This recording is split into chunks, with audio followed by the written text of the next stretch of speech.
계속해서 이 로마서 말씀을 보고 있는데요. 지난주는 하나님의 내버려 두심에 대해 우리가 말씀을 나누었습니다. 그러니까 상실한 그 마음에 내버려 두시는 것, 더러움에 그 부끄러운 욕심에 내버려 두시는 것, 이것이 하나님의 심판이다라고 말씀을 드렸거든요. 그런데 그게 우리를 정죄하고 나에게 벌을 내리시기 위함이 아니라 그 속에서, 하나님의 내버려둠 속에서 하나님을 향한 그 갈급함, 그 목마름, 그것이 다시 생기고 다시금 하나님 앞으로 돌이킬 수 있는 그 은혜가 있기를 바라시는 하나님의 크신 사랑이 가득가득 담겨있는 시간이다라고 말씀드렸습니다. 자, 그렇다면 우리 1장에 나열되어 있던 그 많은 일들이 있어요. 딱 봐도 참 악하다라고 생각되어지는 그런 일들이 막 쫙 적혀 있는데 우리는 그것들을 보면서 어떻게 하나요? 절대로 나는 그런 일을 안 할 거야 라고 생각을 하시며 나랑 상관없다 라고 생각하실지 모르겠습니다. 그럼 나는 그런 죄를 지으려고 하지 않기 때문에, 짓지 않기 때문에 하나님의 심판이나 하나님의 내버려둠에 대해 별로 관계가 없을까요? 바울은 하나님의 진노와 하나님의 심판이 자기와는 상관없어 라고, 나는 그런 심판과는 멀어 라고 생각하는 그런 자들에게 심판은 결코 남의 이야기가 아니다 라고 이야기를 하고 있어요. 우리 2장 1절입니다. 우리 같이 읽어보도록 하겠습니다. 2장 1절입니다. 그러므로 남을 판단하는 사람아, 누구를 막론하고 내가 핑계하지 못할 것은 남을 판단하는 것으로 내가 너를 정죄함이니 판단하는 내가 같은 일을 행함이니라. 남을 판단하는 사람은 자신은 하나님의 심판을 받지 않는다라고 생각을 해요. 그리고 다른 사람에게 내리는 그 하나님의 심판이 당연하다라고 생각하고 여기는 사람들입니다. 남의 죄를 비난하는 사람들은 대체적으로 자신은 하나님의 편에 서 있다라고 생각을 해요. 그래서 나는 벌을 받지 않을 만큼은 의로워 라고 생각합니다. 난 그 정도 아니야 라고 생각을 하죠. 그러나 복음은 뭐라고 이야기합니까? 이런 생각을 하고 있는 모든 자들도 심판이 임할 것이다 라고 말씀하시는 거예요. 1장에서 언급하고 있는 죄의 목록에서 이곳에 앉아 계신 분들 중에 자유로우신 분이 계십니까? 나는 절대로 거기에 적촉되지 않아, 하나라도 나는 걸리는 게 없어 라고 말씀하시는 분은 아무도 없으실 거예요. 여기 앞에 서 있는 저도 마찬가지죠. 나는 비난하고 있는데, 비판하고 있는데 어느새 자신도 같은 일을 스스로 행하고 있는 것, 그 뭐 묻은 개가 뭐 묻은 게 나무란다 라는 격입니다. 동일한 잣대와 그 심판으로 자신이 심판받게 될 것이다 하나님은 말씀하고 계십니다. 우리 4절 한번 같이 보도록 하겠습니다. 4절입니다. 혹 내가 하나님의 인자심이 너를 인도하여 회개하게 하심을 알지 못하여 그의 인자심과 용납하심과 길이 참으심이 풍성함을 멸시하느냐. 여기에 맨 앞에 혹 이라는 단어를 사용하고 있어요. 이 단어는 접속사거든요. 이가 앞에 언급되어졌던, 그런 전개되어졌던 그 논리를 더욱 강화하는 역할로 혹이라고 쓰고 있어요. 그러니까 3절에 기록된 것보다, 앞에서 기록된 것보다 4절에 기록된 것이 더 심각한 죄야 라고 말하는 거예요. 그럼 앞에서 무슨 얘기를 했냐면, 남을 판단하고 정죄하는 것, 그거 죄야 라고 말씀하고 계시거든요. 그러나 이 4절에 하나님의 인자하심, 용납하심, 길이 참으심을, 그 참으심이 풍성하다라는 걸 멸시하는 건 더 큰 죄야 라고 말씀하시는 거예요. 그러니까 하나님의 인자심이 우리를 인도하여서 무엇을 하게 하실까요? 우리를 회개에 이르도록 인도하고 계세요. 그렇다면 남을 지적하는 내가 회개했어요. 남을 미워하던 내가 회개했어요. 남을 정죄하던 내가 주님 앞에 철저하게 회개했어요. 그러면 나는 회개한 자다라고 한다면 그 회개는 누가 시킨 건가요? 하나님이 시키셨다라는 거예요. 하나님의 인자하심으로 가능했던 것이지 나의 지혜로 나의 힘으로 그것을 회개한 것이 아니다라고 이야기합니다. 우리가 하나님 앞에서 회개한 건 나 스스로 나는 그렇게 회개할 수 있는 자야 라고 자랑할 것이 아무것도 요만큼도 없다라는 것이죠. 하나님은 인자하심과 용납하심과 길이 참으심이 어떤 분? 풍성한 분이라고 말씀하십니다. 자, 그래서 하나님께서는 그 죄인을, 하나님 보시기에 너무나도 악한 그 죄인을 곧바로 심판하지 않으시고 그들에게 회개하고 돌아올 수 있는 그 기회를 또 주시는 거예요. 계속해서 참으시고 기다려 주시는 거예요. 그렇기 때문에 하나님의 인자하심으로 우리가 회개를 하였잖아요. 돌이켰잖아요. 그러니까 하나님의 인자하심으로 조금 빨리, 조금 먼저 회개했다고 지금 주님이 기다리고 계신 자, 주님이 참고 그토록 회개하기를 바라고 계시는 그 자를 내가 비난하거나 정죄할 수 없다라는 거예요. 내가 만약에 그를 비난하고 정죄하는 건 하나님의 인자하심, 하나님의 용납하심, 하나님의 길이 그 참으심, 그것을 멸시하는 것과 같다라는 것입니다. 자, 하나님이 지금 쓸데없이 시간 낭비하고 계시다라는 것과 다름없게 생각하고 있다라는 거예요. 우리의 모습을 낱낱이 한번 들여다볼 수 있기를 원합니다. 우리는 장자된 자로, 우리는 먼저 된 자로 나 자신이 의롭다라고 생각하고 여기며 집 나가 있는 그 동생을 무시하고 비난하고 정죄하고 있는지 모르겠습니다. 나는 집을 안 나갔으니까요. 근데 나도 동일한 죄를 짓고 동일한 모습으로 나도 살아가고 있으면서 나는 조금 나은 죄인이라고 스스로 그렇게 여기고 살아가고 있는지 모릅니다. 그러나 주님은 우리에게 물으시지요. 너 진짜 몰라서 그러니?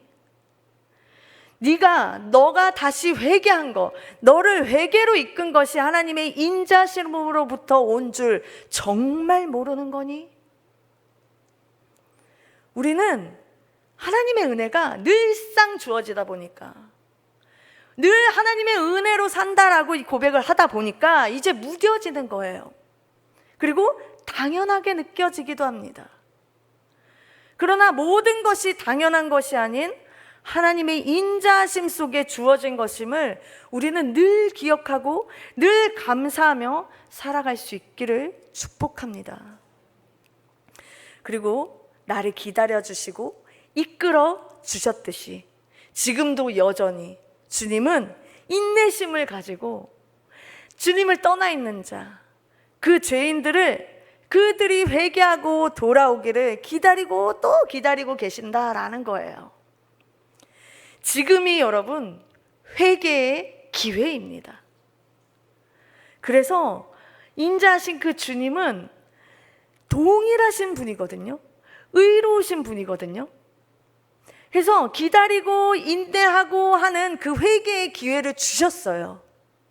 그런데 그럼에도 불구하고 계속해서 기다리고 참고 언제 돌아오나 오매불만 기다리고 계시는 그 주님이 그 기회를 주셨는데도 불구하고 고집대로 계속 쳐다보지도 않고 안 들려 하고 귀 막고 있고 결국 회개가 없다면 그 끝은 뭘까요? 진노밖에 안 남는다라는 거예요. 그 마지막 때는, 하나님께서 심판하시는 그 마지막 때는 여러분 반드시 옵니다. 아멘이십니까?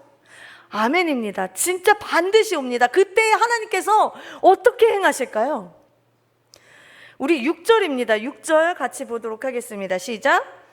하나님께서 각 사람에게 그 행한 대로 보응하시되. 자, 이 말씀은 구약을 인용한 말씀이에요. 우리 시편 말씀인데요. 시편 62편 말씀입니다. 같이 읽어보도록 하겠습니다. 시작.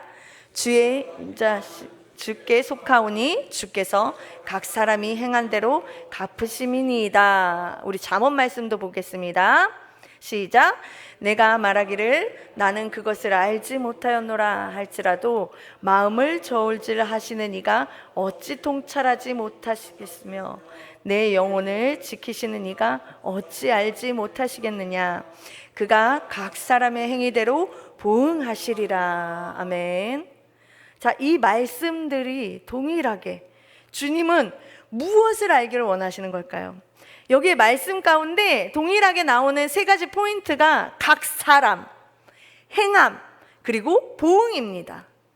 하나님께서 각 사람이 행한 대로, 그 행위대로 보응하시겠다라고 말씀하고 계세요. 우리가 오늘 본문 말씀의 7절부터 10절까지를 통해서 하나님은 선을 구하고 인내하는 자에게는 영생을 주신다고 말씀하고요, 반대로 악을 따르고 진리를 거부한 자는 진노와 심판이 있게 된다 라고 분명히 말씀하고 계세요. 근데 그게 누구에게?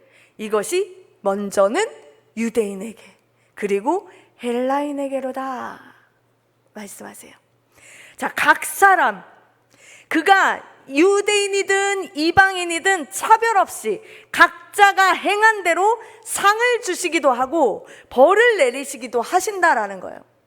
하나님은 특정한 누군가의 하나님이 아니다라는 거예요. 하나님은 온 세상을 창조하신 온 세상 만물의 하나님이시기 때문에 그렇습니다. 유대인들은 자신들이 선민이잖아요. 하나님이 택하신 족속이라고 생각했잖아요. 하나님과 언약을 맺은 백성이기 때문에 이 마지막 때에 특별히 선처받지 않을까? 넘김받지 않을까?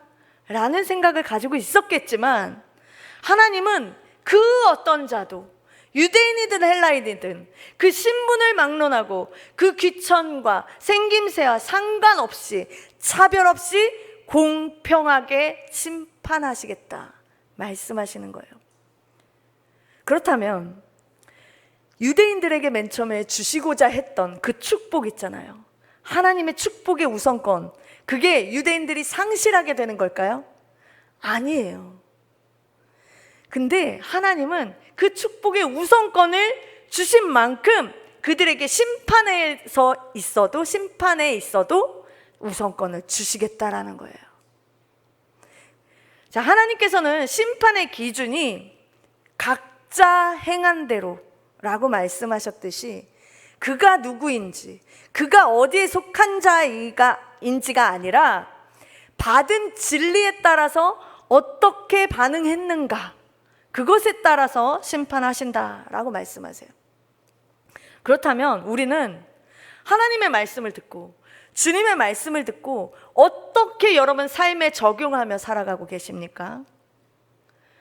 우리가 13절 같이 보도록 하겠습니다. 13절입니다. 하나님 앞에서는 율법을 듣는 자가 의인이 아니요 오직 율법을 행하는 자라야 의롭다 하심을 얻으리니. 자, 율법을 아무리 듣고 율법을 아무리 잘 알고 그래도 듣는 것만으로는 의인이 될 수가 없다라는 겁니다.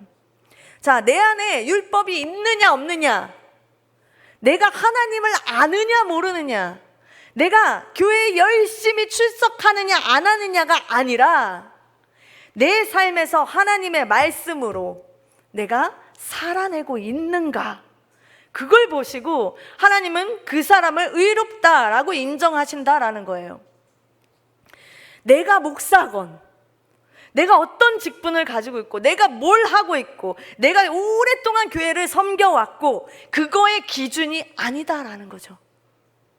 내가 예수 그리스도의 그 십자가의 길을 따라서 걷고 있는가, 복음의 그 말씀을 삶으로 어떻게 살아냈는가를 물으시는 거예요.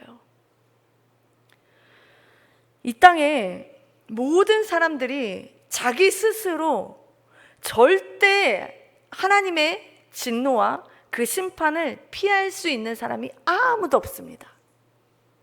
그러나 진노를 피할 수 있는 유일한 방법을 하나님은 주셨어요. 그게 무엇인가요? 예수 그리스도죠. 오직 예수 그리스도를 통하는 것밖에 없습니다. 우리가 주님 앞에 섰을 때, 그 마지막 때 하나님께서 부르셔서 주님 앞에 섰을 때에 책망이 아닌 칭찬받는 자들이 저와 여러분이 될 수 있기를 소망합니다. 자, 그러면 우리 14절, 15절 같이 읽어보도록 하겠습니다. 시작.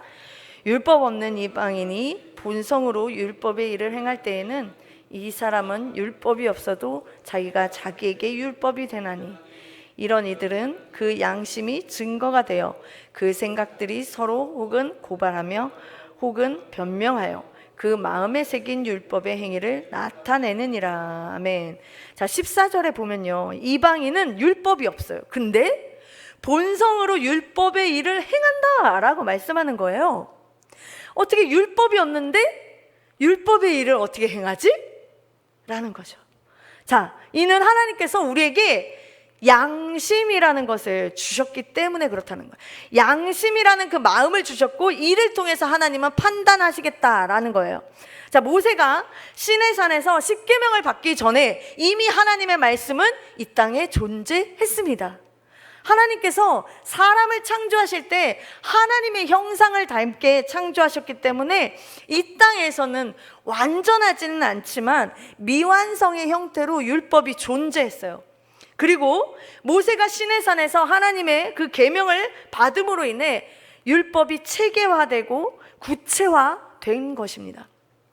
자, 이같이 하나님은 그의 백성, 하나님의 백성들에게 특별 은총을 주셨지만 온 세상을 창조하신 창조주로서 이 땅에 살아가는 모든 사람들이 공동체를 이루며 살아갈 수 있는 그 기본 원리, 그 가치를 일반 은총으로 주셨다라는 거예요.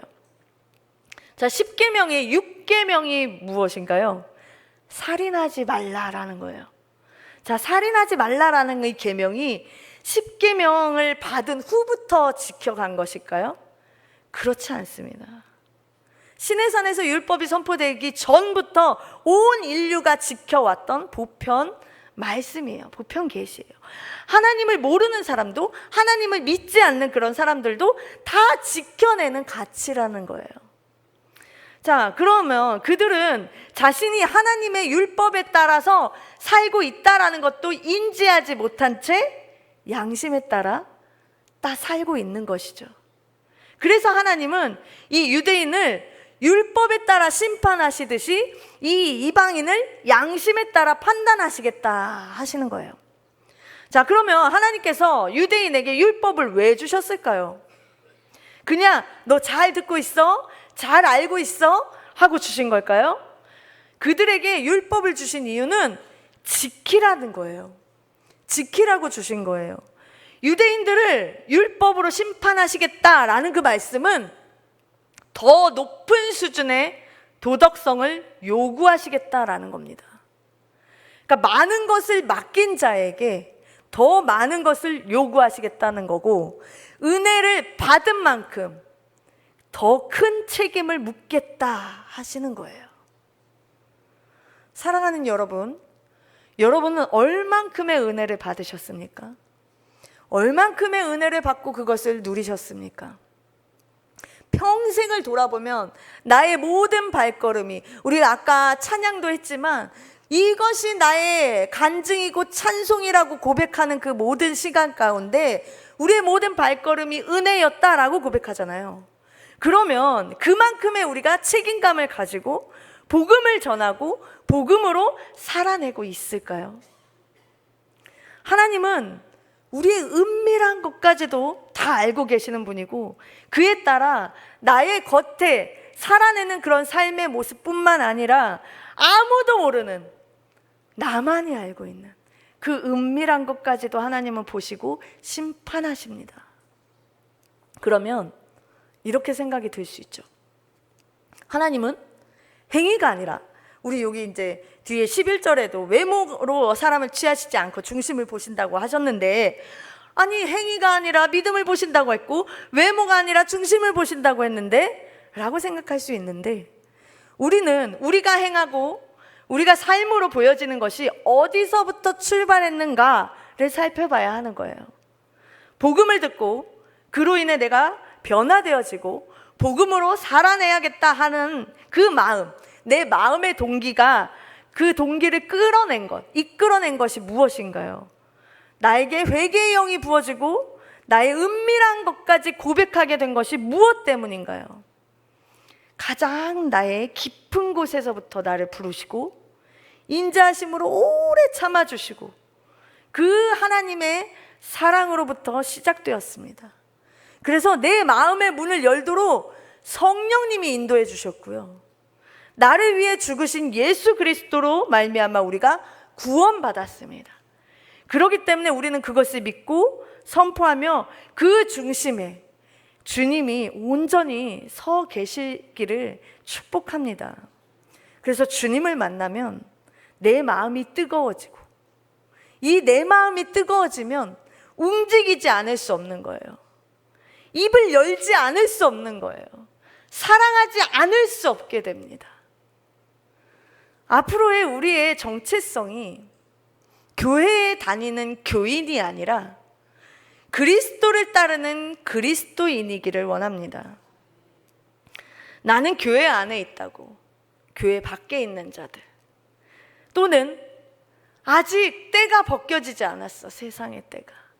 세상의 모습을 하고 교회 안에 앉아 있는 그런 자들을 향해 정죄했었던 나의 모습, 그들을 나의 기준으로 판단하였던 모습이 있었다면 다시금 내가 비판하는 그 비판으로 나도 비판받을 수 있음을 기억하시기 바랍니다. 여전히 하나님은 나의 하나님이 되어주시는 것처럼 그들의 하나님도 되어주십니다. 그 때와 그 시를 우리가 알지 못하죠. 그러나 하나님은 일하고 계시죠. 계속해서 일하고 계십니다. 끊임없이 움직여가고 계시고요, 끊임없이 변화시켜 주십니다.